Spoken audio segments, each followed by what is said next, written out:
paying attention. So with that, I will call the first case 123-260 State versus Ruiz.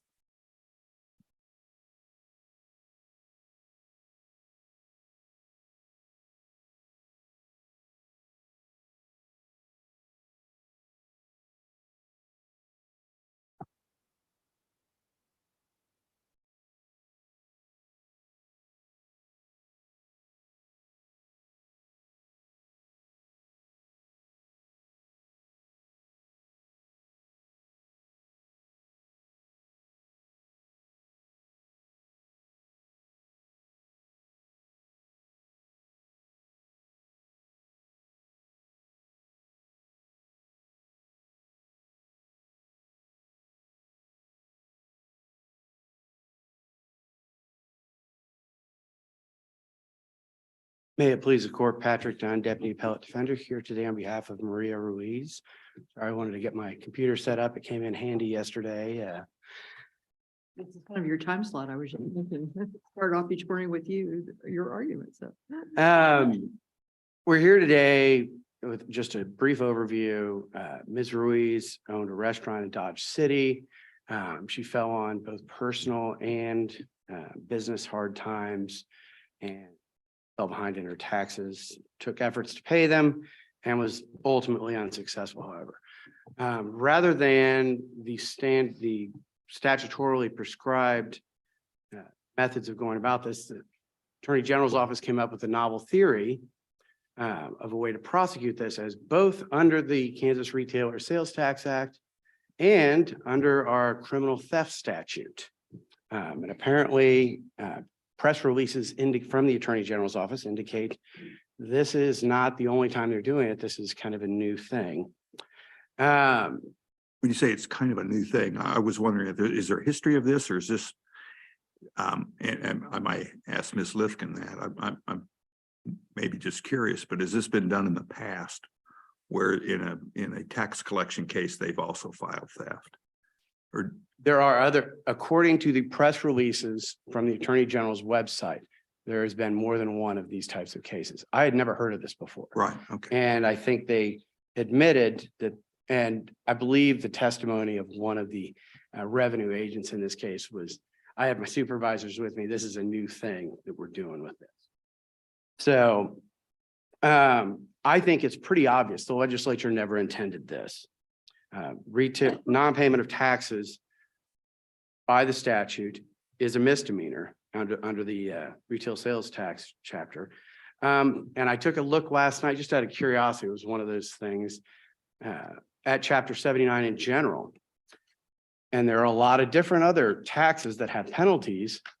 Most all of them are the same type of penalty as this, where it is a misdemeanor punishable by either a month, 6 months, or up to a year in jail, along with some sort of fine. There is one exception to that, which my office was familiar with without looking at the Retailer Sales Tax Act, and that's the Drug Tax Stamp Act, where it is a severity level 10 felony if you don't have your proof that you've paid the drug tax. So we know that the legislature can make it a felony not to pay your taxes because they did it in that situation. But every other tax that I've looked at in chapter 79 at most is a misdemeanor. There's even the motor vehicle sales tax where it's just a fine. So I think it's clear it was never intended for this. This is an executive situation where they've decided they want a harsher penalty for failure to pay Retailer Sales Tax Act. So I don't think it was supposed to be that way. I think it's improper. I think the place for this is to go over to the legislature. If you want to get a change in a penalty, is to try and see if you can convince them of that. Today, I provide this court with two different ways to stop this sort of executive overreach. And the first also involves a statute that this court has not directly examined since it was passed with the recodification, which is the general specific offense statute, for lack of just to call it that, because that's what it did. It codified the general specific offense doctrine. It's 21-5109D. Can I ask you just a general procedural question or to that? Do you believe that issue was preserved below. I do. I think this is a situation where, and I, with all due respect to the district court, because they have a lot of cases that go in front of them, they have a lot of snap decisions to make, or sometimes terminology gets mixed up and analyses get mixed. I mean, I can look at cases back before where duplicity and multiplicity used to get confused all the time. The judge below, the district judge in this case, did a general specific analysis. She called it multiplicitous. She really did a general specific analysis. She said the legislature intended for this to be the punishment. And so I think regardless of the fact that she said, oh, we don't need to even look at that, that's what she did.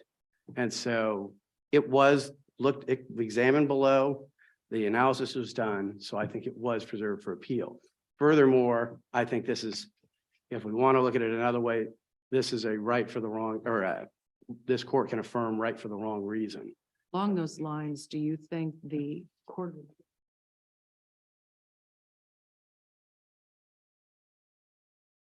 Yes, I do, because I think this is an issue that is of statewide importance. There was no reason to really kick this can down the road when it appears from the press releases that I've looked at, that this is an ongoing situation. Furthermore, again, it's an issue of statewide importance, because if the state can do this in the retailer sales tax situation, they can do it under just about any other tax situation in this state. They can do it for income tax, compensating use tax. They can do it for liquor tax, club liquor tax. It just applies across the board. And frankly, taken to its most logical extreme, any debtor in a contract situation, all of a sudden, someone doesn't perform, they've exerted unauthorized control over someone else's money that they were given and didn't perform. All of a sudden, you've transformed all of those into thefts. So this is something that really needs to be looked at, this theory that you can transform a debt into a theft. We have case law that establishes that one co-owner of property can commit theft against another co-owner of property. Is this analogous to that? No, not at all. And that's moving in, that's my second issue, but Sorry, I'll let you. no, that's fine. But in that situation, we had, and I assume you're talking about the sheriff's case, where the sheriff collected something that was supposed to be turned over to the state, and they both had an interest in it. Here, I think the easiest way this court could look at this is to say the state doesn't have the interest yet. Money is, in dollars, currency, whatever you want to say, is a fungible good. You don't, when you go to the store, you don't say, I want this dollar bill, this $20 bill, that's for this debt. It's any $20 bill. So the fact that at the point of sale, you collect some money, and yes, at some point you're going to have a debt. That's no different than when I get a paycheck or you get a paycheck from the state, that all of a sudden they have an identifiable interest in dollars out of that, specific dollars out of that paycheck. But the state can collect on that debt without getting a judgment on it, can't they? Sure. That indicate some interest in the property statutorily? No, there's a severance between those two. The money that's collected at the point of sale is a different thing. Just like when you get your paycheck, you don't have to open a separate account and say, this is the money I'm going to pay at the end of the year to the federal government and the state government. Or if you lived in KCMO, to the city of Kansas City, Missouri. You don't have to have a separate account for that. You owe a debt later on, and they can collect on that debt later on, but not that specific dollars that came from your specific paycheck at that point in time. I don't think that's the same ownership, that same type of interest that we're talking about. There is a distinction in sales tax over some other types of taxes, though, in that, in a way, the merchant or the business is acting as an agent of the state to collect the tax. So they would not be charging you or I as a customer for that amount of money, that tax, except they're being told by the state to charge it for the state. They collect whatever that tax is for the state and hold it. So, is that a distinction that makes? No, because I think that's the same situation with like excise taxes on liquor stores. They have to collect that. I think there are other comparable taxes, but there are others where we don't do that. No, and yeah, I understand that, but I think that's a distinction without a difference. Ultimately, again, money is a fungible good. It is not if back in the Middle Ages, you were paying a particular pig and for a debt or a horse, and the crown could come in and say, you owe me that horse. That's different. But that's not how it works with money. It's a pool of money that you have that debt that you later can pay out of whatever money you have at that point in time later. What would, to that end, what would happen if a taxpayer told the government, I forgot to collect sales tax, sorry, you'll have to go get it from my customers. Here's all the receipts, you can go collect it from them. That's the debt is the collection of it. The debt is on that statutorily is from the customer to the retailer. So you can't say state, you get to go do that. I understand that, but let's just say, what would the state's response be?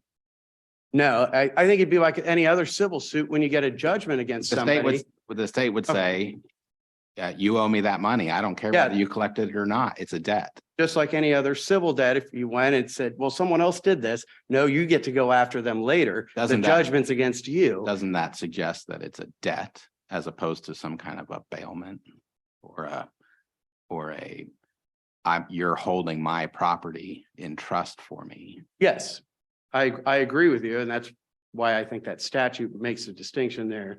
But I think it applies to all taxes, but that's why I pointed out that the Retailer Sales Tax Act specifically gives the right to go after that. I guess it would be the right to go after that, as opposed to the state doesn't have the right to go after. Yeah, the for customer. example, if in my hypothetical, the retailer taxpayer says, I forgot to collect sales tax, Yeah. and the government says, we don't care, you owe it anyway. And so the retailer writes a check, but the statute then gives a cause of action effectively Correct. by the retailer back against the customer to collect the amounts that the retailer paid to the state. That's how I read the statute. That's how I read it also.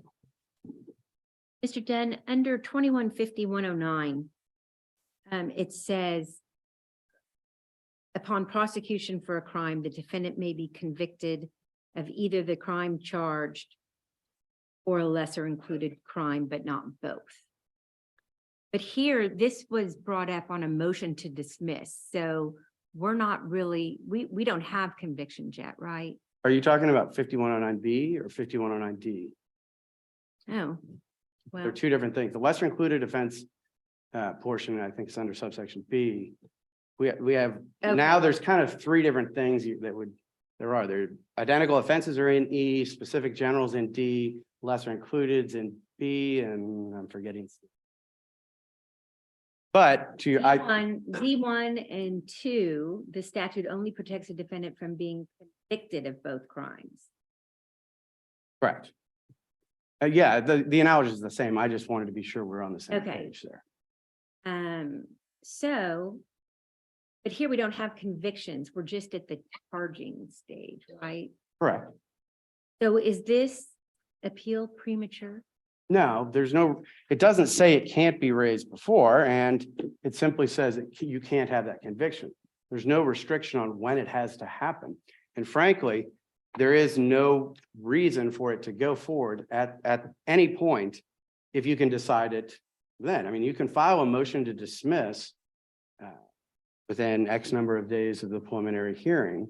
That's permitted. But you don't have a problem, do you? If you don't have two convictions, you have one conviction, you don't have a double jeopardy, double punishment, multiplicitous issue, do you? We're not in double jeopardy. This isn't a double Well, if it jeopardy talks problem. about convictions, how Sure, can no, you address anything less than convictions? I understand that, and this is a way to prevent the conviction of it. But it does say when the same conduct of a defendant may establish the commission of more than one crime under the laws of the state, the defendant may be prosecuted for each of such crimes. Sure. What, That's well, what happened here, right? yes, he was prosecuted for each such crimes. I don't think you can have that though in the general specific situation. I think the legislative intent behind it is clear. It talks about charging. When you look at the RECOD committee that was doing this, they were addressing a specific problem. Problem of not knowing which charge was supposed to be out there when there were things that overlapped. And I provided that legislative history. It's pretty clear that this was exactly to deal with this situation.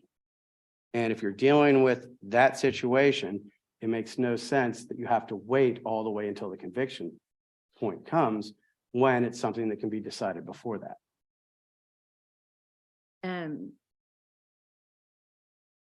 All right, and, okay, There's multiplicity cases. Multiplicity is a similar situation where the harm with multiplicity is a double jeopardy problem. And technically you could have both of the convictions, you just can't punish them for it, nor can you, like one of the convictions will merge and go away. But we have cases where it's been raised prior to trial or prior to a motion, I believe at the motion for judgment or acquittal point, where the court has dealt with it prior to the actual conviction. And that's the thing, you can deal with it at any point as long as you get to where there is no conviction. So if you prevent that conviction before, it doesn't make sense that you have to wait till later. I have a quick. which go ahead. subsection is the one that deals with what we're talking about here? D? Crimes differ.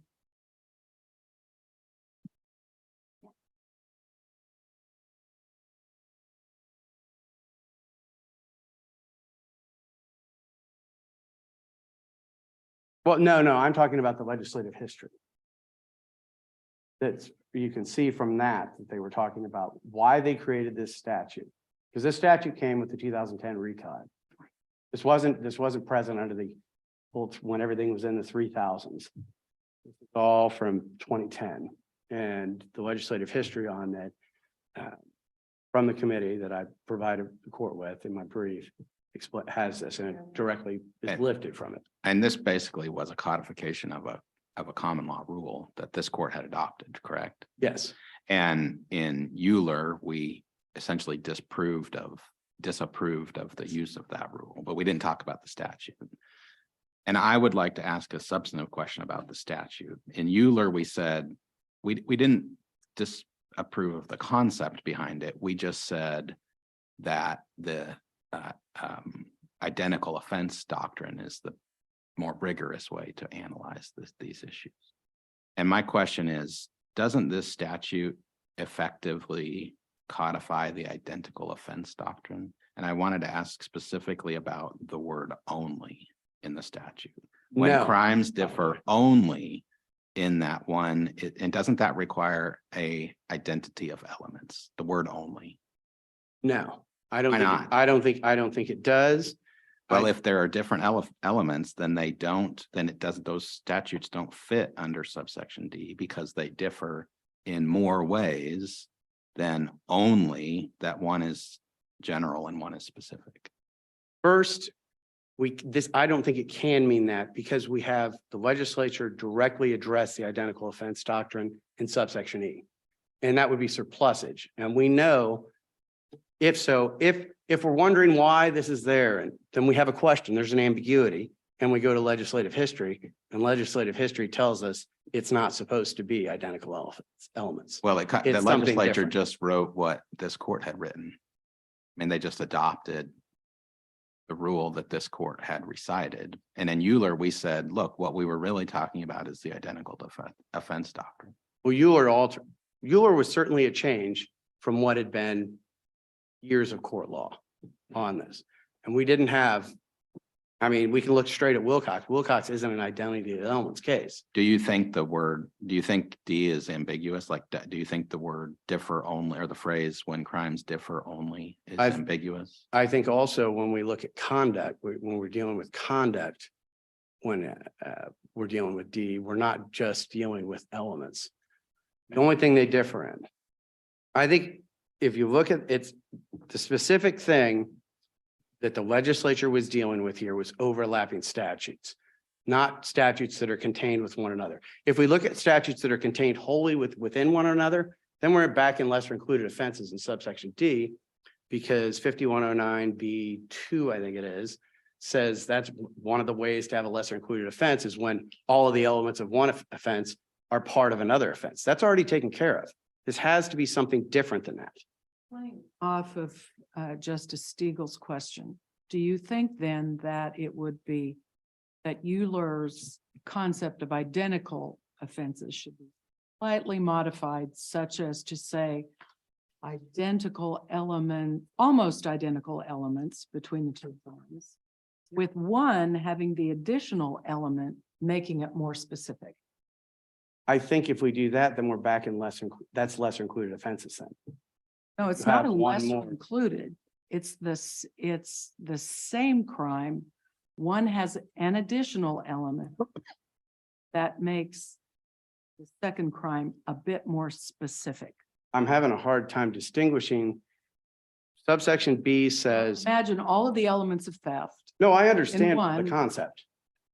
I'm just saying that concept's covered by the definition of a lesser included offense, where all of the elements of one are contained in another. So for instance, you have a theft but and it's then you not- have a theft by a parent. But you don't have a lesser include. They're equally serious crimes. They're not lesser. One's not lesser than the other. They're equally serious crimes. One's believe- just more specific. I think that's just within the definition of how the legislature defined a lesser included. I don't think it necessarily means there's a lower severity level. It's just lesser as in there's fewer elements. Got possession crimes. You've got possession of 100 grams with one crime. A less severe crime is 5 grams, for example. Yeah, no, I understand that they're less severe. But if the definition is of a lesser crime is simply one fewer element or more than one element, that's how they've defined a lesser included offense. They didn't define it by a lesser, they didn't say a lesser severity level. It just said a lesser crime has one less element. Subsection B doesn't talk about severity level is not mentioned in there that I recall. And so, yeah, it seems intuitively, it would seem like you would mean one would be before we talked about amounts, simple possession of marijuana versus possession of marijuana with intent to sell. One fewer element, you didn't have that intent to sell, makes simple possession, and simple possession of marijuana first time is a class A misdemeanor or class B misdemeanor, as opposed to possession with intent in the old days was a first time. Can't have to defer to the former district court judges on that one. So yeah, it may have a lower severity level, but the real thing that matters is there's one less element. The fact that there is you don't have to have that intent to distribute. That's what makes it a lesser, is not having the intent to distribute. It sounds like you want to hear, and it intuitively makes sense that it would be a lower severity level. But that's the statute doesn't reference the severity level. It just says a lesser degree has some of the elements or all of the elements are contained in some of the elements of the other. Make sense? Just one more follow-up. So you don't think that drugs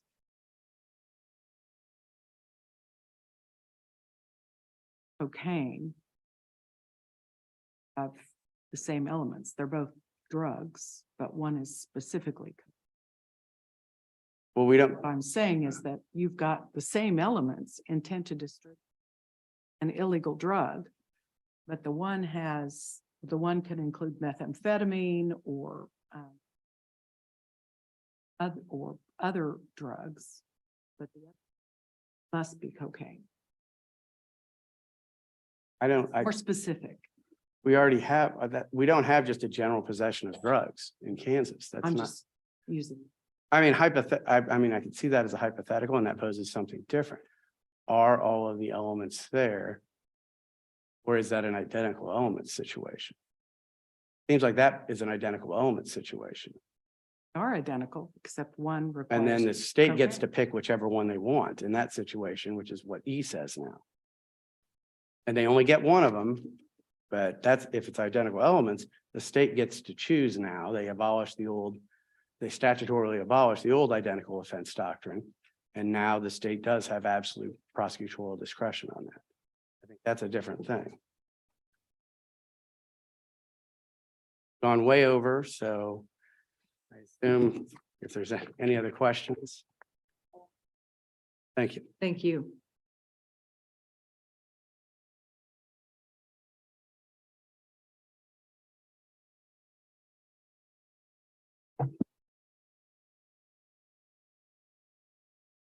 Good morning, may it please the court. The state appears by Jody Litvin. I guess I'll start by saying, Justice Wilson, you asked if it was an abuse of discretion for the Court of Appeals not to get to the specific versus general, and it's the state's position that it was not an abuse of discretion.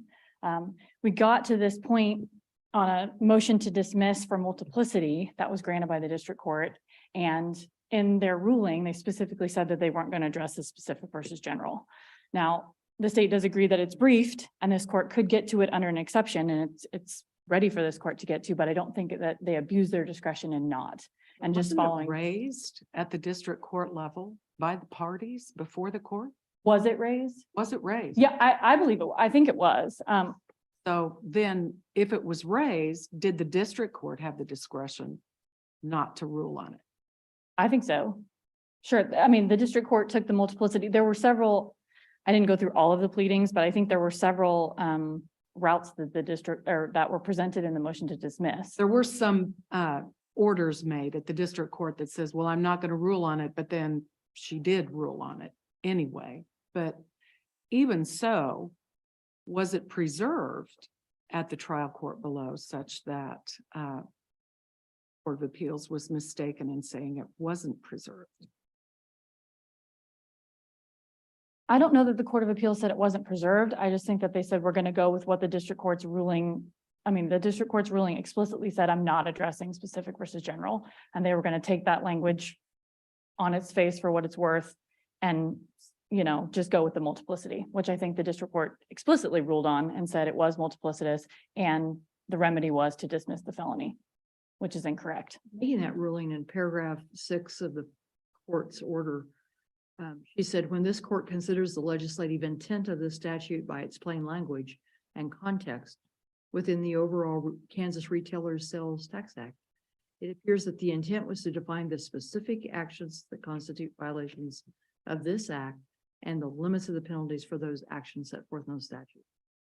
So even though she did later say she wasn't going to do the general versus specific, sentence seems to make that doctrine part of her rationale for her. So given that that rationale, how do we avoid looking at the as we review the district court decision? I mean, I think that, I mean, I don't know that you have to avoid it. I just don't know that it was an abuse of discretion for the Court of Appeals not to get to it. So I think that's what this court would have to find in order, I mean, but I do think it falls under an exception. So, I mean, I don't really have a hard argument either way for this court not to get to it. I think it was briefed. I think Euler threw in a little bit of I had a supplemental brief that the state really agreed with Euler, liked the decision, thought it was going to go away. And then the statute was raised. So I think that Euler kind of throws a kink into it, but I think that this court, if it wants to, can get to it in this case. I don't know that I have a strong argument as to why not to, but I don't know that the Court of Appeals abused its discretion in not getting to it and just taking what the district court said on its face. And we do agree that it's wrong under the multiplicity analysis. So That was our point in taking the appeal in the first place. And I think both parties agree that the remedy was wrong to dismiss the felony too. I don't know that I have any further Well, presentation. I start off with Mr. Dunn. I don't know that it matters because the state is free to pursue new theories of prosecution under the criminal code, but is this kind of a relatively new means of prosecuting a tax act to include theft? Is it something that just happened, or has this been historically done? Or do you know? I don't know the answer to that question, Your Honor. I did not ask how many times the Attorney General's office has prosecuted theft and the Sales Tax Act. I know that an answer would be from this court on those two crimes would be helpful as to whether the state wants to go to the legislature and ask to make those sort of graduated penalties like they do in felony theft. But I don't know the history on how many times we've charged it or if it's a policy. Certainly it's not in the record. But is it an attempt to elevate a misdemeanor crime to a felony? That's what Mr. Dunn is essentially saying, is that took what the legislature purposely intended to be misdemeanor offenses, and by adding theft, you're creating a higher level of crime. I would disagree. I think that the state can, if there's certain facts that fit more than one crime, I think the state can prosecute both crimes. I don't think that it's an intent to elevate the punishment. And under your theory then, can you violate, with facts like this, can you violate the Tax Act without committing theft? Under your theory, is it possible? The example I think I gave to the Court of Appeals was collecting the sales tax and then holding on to the sales tax and not actually failing to pay it. So it's like a temporary deprivation and not with the permanent intent to deprive. That's under the felony theft statute. So That would not be a theft if you maintain possession of it beyond the time that it's due. I'm not sure why that isn't still an intent to permanently deprive, but that's your theory, is that wouldn't be a theft? That would be the scenario that temporary deprivation, it's still a willful failure to pay, but you're not intending to permanently deprive. And I think here it's important to know that under these facts, I believe the restaurant owner admitted to putting that money back into her business. So I mean, the intent to permanently deprive was there because, it went back into. It's just not an unusual act in businesses that are struggling. Sure. I understand that, but okay. I just wanted clarification. Thank I you. want to ask a couple of follow-ups on that. In the Court of Appeals opinion, discussing this exact issue, several times when they recite the evidence that was in their view sufficient to bind over the defendant on the felony theft charge, the Court of Appeals recites that the defendant acknowledged that she owed money to the state. The defendant knew that she owed money to the state, and that therefore there's sufficient evidence to show that the Department of Revenue had an interest in the sales tax. Why that all just sounds to me like commercial debt. This is a debt. Agree or disagree with that? I guess I would disagree with that. I don't know that the debt question was ever, the way that it was framed in the Court of Appeals was, I thought that the state had the wrong victim listed and that the Department of Revenue did not have an interest in this money. And so the state briefed it as, here's the definition of, I think, owner in 215111, any interest in property. And so our position was KDOR definitely, they have an interest in this Sure, property. and I think that's right. That is, the Court of Appeals just says, look, they have an interest because it's an amount that's owed. Now, that leads to my follow-up question, which is, I fall upon hard times and I stop paying my credit card bill. Am I guilty of theft? Because the credit card company has an interest in that money that is owed to them, or my mortgage, or just any commercial debt. It just strikes me that the way this has been argued by the state has dramatically expanded the ability of the state to charge individuals who owe legitimate debts with serious felonies, when this is just a commercial debt. I guess I would disagree that it does expand it because it's under the Kansas Retailer Sales Tax Act and they have a specific application that Well, they. but no, we're talking about the felony theft statute, and you just told me that the state's position is anytime there's an interest in money, that person is the owner. And that if you deprive someone of of their interest in money, you've committed theft.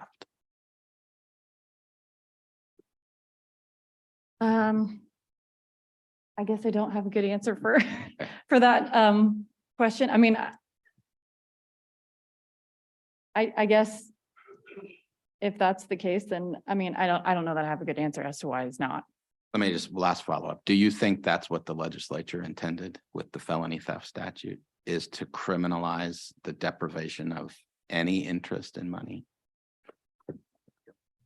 I didn't look at the legislative history of, I mean, I don't know. I don't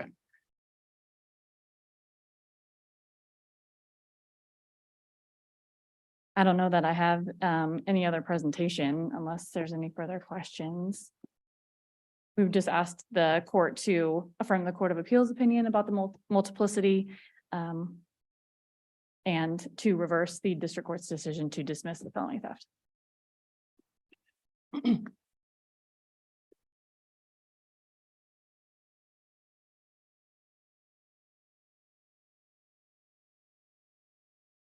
As always, this is usually at my peril. Today's quick research, I was trying to find an answer to the question, Justice Rosen, about how much this has been done. In my brief, I cited the 2020 media release from the Attorney General, and in that 2020 release, they said that was the 20th prosecution. The Google also came up with a 2022 thing, January of this year, where they had prosecuted, obtained a guilty plea from a another Johnson County person for the same thing. So that apparently that's still going, this theory is still being used. So again, this is anecdotal. It's not in the record. I acknowledge I understand. that. I'm just trying to answer. It might not even matter. It was more of a, is this kind of a new trend? And that's kind of. That's my point, is I believe I had never heard from it, and it appears that someone came up with this in the last couple of years. And that was really all I wanted to provide for, because it seemed, the other thing I wanted to mention was with regard to whether this was looked at below was, again, I think the language of the district court and exactly what the chief pointed out, but also to note that the remedy in this case was the general specific remedy, not the multiplicity remedy. Acknowledged in our brief that the remedy for multiplicity is that the greater stays, which is not what happened. So I think that is even further indicia with all those things, that this was actually examined below, and it is properly before the court. And perhaps that shows a mistake of law on the part of the Court of Appeals if we're further into abusing discretion as a type of abuse of discretion, that it should have been reached in the Court of Appeals. Nothing else. We would ask that the Court of Appeals be reversed and the district court's decision modified, but nevertheless affirmed for right for the wrong reason. Last minute question. Does the prosecution implicate?